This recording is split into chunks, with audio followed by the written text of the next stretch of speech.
The call came just after midnight. 1,000 Mind Liquifiers had been found in shipping containers on Pier 62. 1,000? I repeated into the phone. As Chief of Police Special Tactics, I was never supposed to show fear. But I'd be lying if I said that my voice didn't tremble a bit. I was at the pier in 15 flat. This was 1936, mind you, and getting from Depot Junction to the waterfront in less than half an hour was no easy task. Hart stood alone at the pier when I arrived. He was young, 23 or 24, I guess, but he was honest, and that's what really mattered.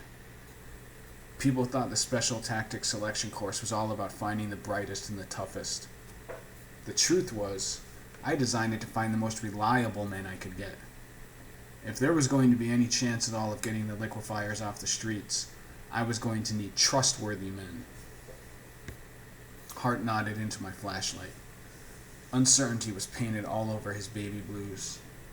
"Sir," he said.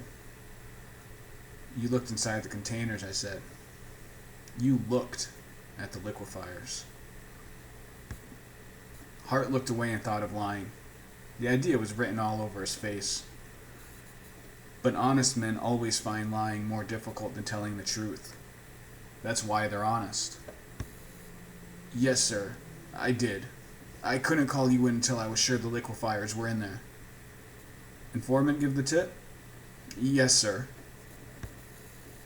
Hart looked back at a container at the dock's edge, its door hanging wide open. He started to move towards it, but caught himself.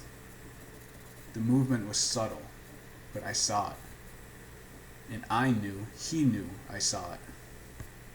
"Everything okay, Hart?" "Yes, sir." I walked past him to the container. He started to follow, but I held up a hand to keep him back. "Hold off a minute," I said. I looked inside the container. Stacks of Mind Liquifiers gleamed back at me. Glassy screens glaring under my flashlight. Knobs and wires lustrous like the eyes of giant insects. "Sir," Hart said shakily as he stepped closer. He cleared his throat and took a deep breath. "If I may say so, it seems like an awful waste to smash all those units." "Those damn things turn the human brain to soup, Hart. They turn people into breathing corpses." Hart shuffled his feet. "We've been trying to keep them off the street for 3 years. More and more just keep showing up." The factuality of his statement seemed to give him courage and confidence. "People want them. People want all sorts of things that aren't good for them." I shined my flashlight over Hart's watery blue eyes. "But that doesn't even matter, really. The law has been passed. I'm a cop, and my job is to enforce the law. And I intend to do that tonight." Desperation flared in Hart's eyes, just for a moment. And then he lunged.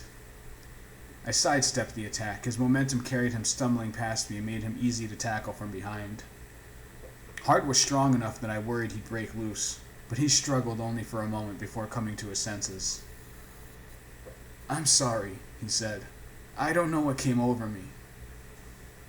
"It's all right, kid." My voice was kind, but I kept my grip on him tight.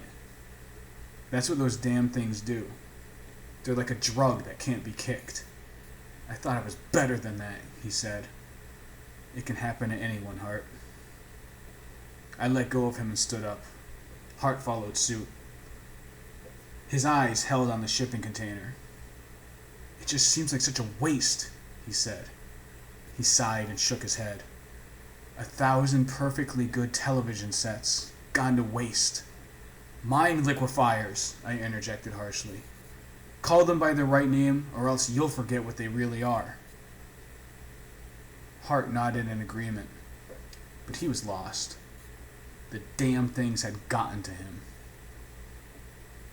We waited in silence for the demolishers to show up with their bats and torches. Hart was next to me, but I felt as alone as I've ever felt before or since. I was starting to feel like I was the only person left who really wanted the fight. The only thing that kept me going that night was the same thing that keeps me going today. See, There's this nightmare I have almost every night. In it, I'm walking through the city, real fast, the way things move in dreams. In every house that I pass, there's a mind liquefier front and center in the living room. Its screen all lit up and shining on the faces of families full of people with sunken faces and brains pouring out of their ears like porridge. Whenever the urge to quit weighs on me, I remember that nightmare, and I keep going. It's got nothing to do with courage. I'm no hero.